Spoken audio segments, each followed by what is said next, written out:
حامدا ومصليا اما بعد فاعوذ باللہ من الشیطان الرجیم بسم اللہ الرحمن الرحیم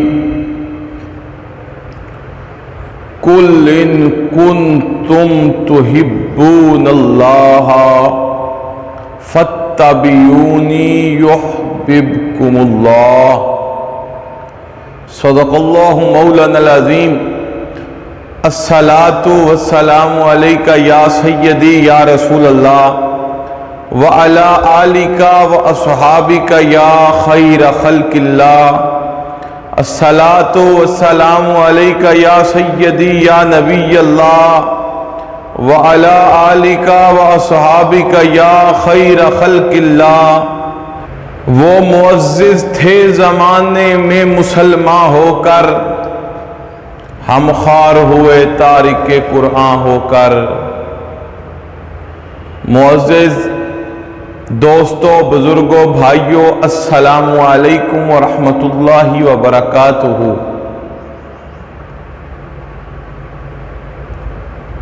جیسا کہ آپ سب کو علم ہے کہ رمضان شریف کا پیارا مہینہ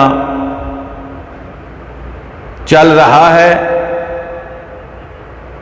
اس مہینے میں اللہ تعالیٰ بے شمار انگنت رحمتوں اور برکتوں کا نزول فرماتا ہے۔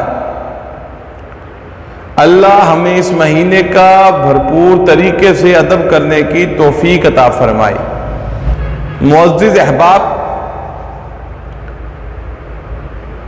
جس دور میں میرے اور آپ کے آقا حضرت محمد مصطفیٰ صلی اللہ علیہ وآلہ وسلم دنیا میں تشریف لے کر آئے، وہ دور زمانہ جاہلیت کا دور تھا۔ حضور صلی اللہ علیہ وآلہ وسلم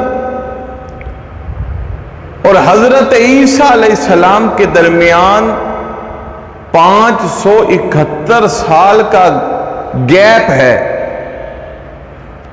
571 سال، بعض روایات میں 600 سال بھی ہے۔ اتنے 100 سال گیپ ہے۔ اس دورانیے کے اندر اس قوم میں، اس معاشرے میں کوئی نبی نہیں آیا۔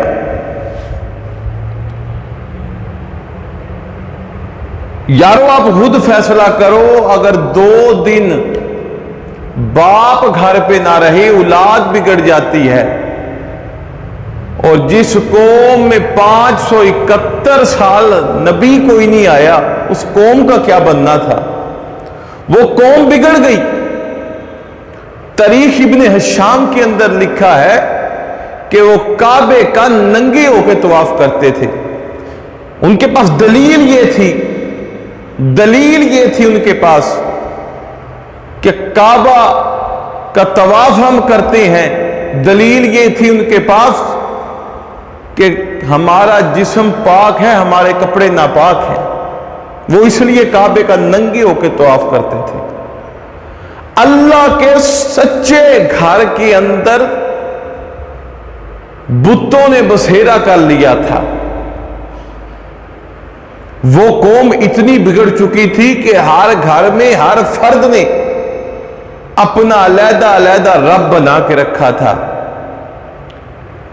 یہاں تک کتابوں میں لکھا ہے کہ وہ سفر پہ جاتے تو ستو کا رب بنا لیتے۔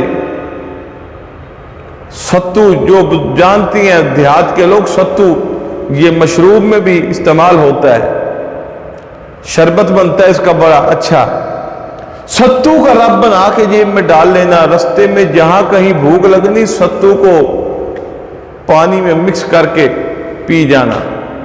یارو جو رب کھایا جائے وہ رب تو نہیں نہ ہو سکتا، جو رب جیب میں آ جائے وہ رب تو نہیں نہ ہو سکتا۔ اللہ تو وہ ہے جس نے ساری کائنات بنائی ہے، سارا کائنات کا نظام اللہ چلا رہا ہے۔ پر وہ بگڑ گئے تھے یارو، وہ اتنے بگڑ چکے تھے کہ بیٹی پیدا ہوتے ہی دفن کر دیتے تھے۔ وہ اتنے بگڑ چکے تھے کہ غلام کے تھپڑ مارنا، غلاموں پر ظلم کرنا، غلاموں کی چمڑیاں اتار دیتے تھے۔ وہ اتنے بگڑ چکے تھے، باپ نے مر جانا، بڑے بیٹے نے چادر ماں کے سر پہ رکھ کے اس کا خامند بن جانا۔ وہ اتنے بگڑ چکے تھے، اتنے بگڑ چکے تھے، یتیم رستے میں مل جانا، اس کے منہ پہ تھپڑ مارنا، تیرا باپ کیوں مرا ہے؟ بزرگ سفید داڑھی والا مر جانا، اس کی داڑھی پکڑ کے اس کے منہ پہ تھپڑ مارنا، تیری داڑھی کے بال سفید کیوں آئے ہیں؟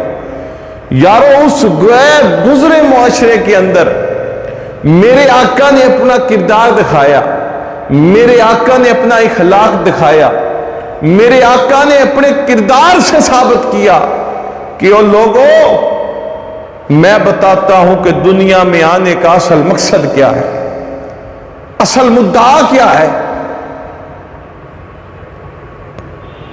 حضور نے اعلان نبوت 40 سال کے بعد فرمایا ہے، نبی تھے میرے آقا پر اعلان نبوت 40 سال کے بعد فرمایا ہے۔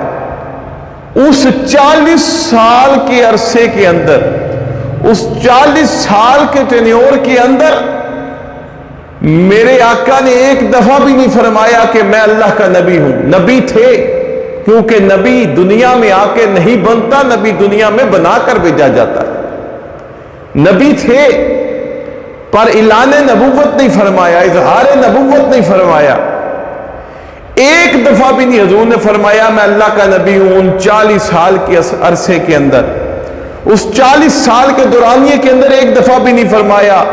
پر میں نے کتابوں کے اندر پڑھا، وہ غیر گزرے لوگ جو ماؤں کا ادب نہیں کرتے تھے، جو بیواؤں کا ادب نہیں کرتے تھے، جو یتیموں سے پیار نہیں کرتے تھے، جو بیٹیوں سے پیار نہیں کرتے تھے، جو غلاموں سے پیار نہیں کرتے تھے، جو غلاموں سے پیار نہیں کرتے تھے، میرے آقا کا وہ چہرہ دیکھتے تھے تو ایک ہی لفظ کہتے تھے، وہ دیکھو آ گیا ہے انت صادق الامین، یہ جو آیا ہے اس کے جیسا سچا بھی کوئی نہیں، اس کے جیسا ایمانت دار بھی کوئی نہیں۔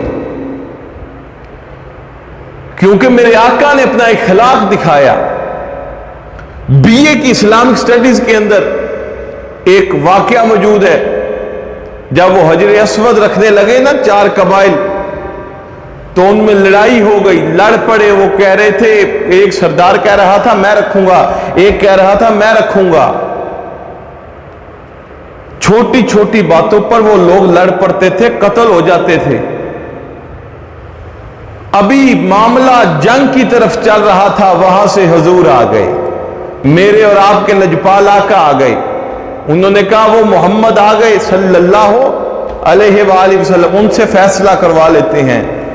حضور نے فیصلہ کیا فرمایا؟ حضور نے فرمایا ایک 4 کونوں والی چادر لے کے آؤ۔ 4 کونوں والی چادر لائے، حضور نے حجر اسود کو اس چادر کے اوپر رکھا، فرمایا چاروں سرداروں ایک ایک کونا پکڑ لو۔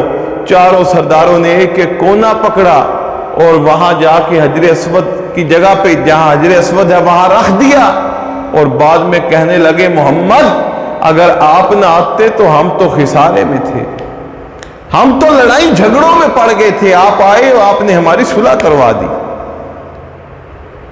وہ اپنی امانتیں حضور کے پاس جمع کروا کے جاتے تھے۔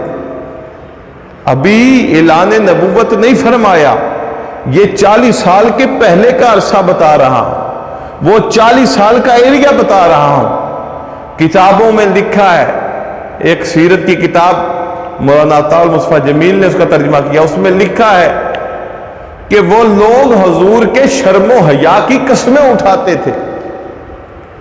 مکے کے اندر 5 عورتوں میں لڑائی ہو گئی، 5 عورتوں میں۔ آپ کو پتا ہے لڑ پڑے عورتیں تو پھر پنچایت بیٹھتی ہے، محلے کی پنچایت بیٹھی، اور پنچایت میں پنچیتیہ کون تھا، جج کون تھا؟ ابو جہل، عتبہ، شیبہ، ولید، مغیر، یہ سارے جتنے بڑے کافر تھے سب تھے، سب پنچیتیے تھے۔ 5 عورتیں آ گئی۔ ابو جہل نے کہا بھی ہاں بھی 5 اپنا اپنا گواہی پیش کرو۔ پہلی عورت کھڑی ہوئی، ان کے 4 ہیڈ رب تھے، لات، منات، عزا، حبل۔ پہلی کھڑی، اس نے کہا ابو جہل میں سچی ہوں، مجھے لات کی قسم۔ دوسری نے کہا میں سچی ہوں، مجھے منات کی قسم۔ تیسری نے کہا میں سچی ہوں، مجھے حبل کی قسم۔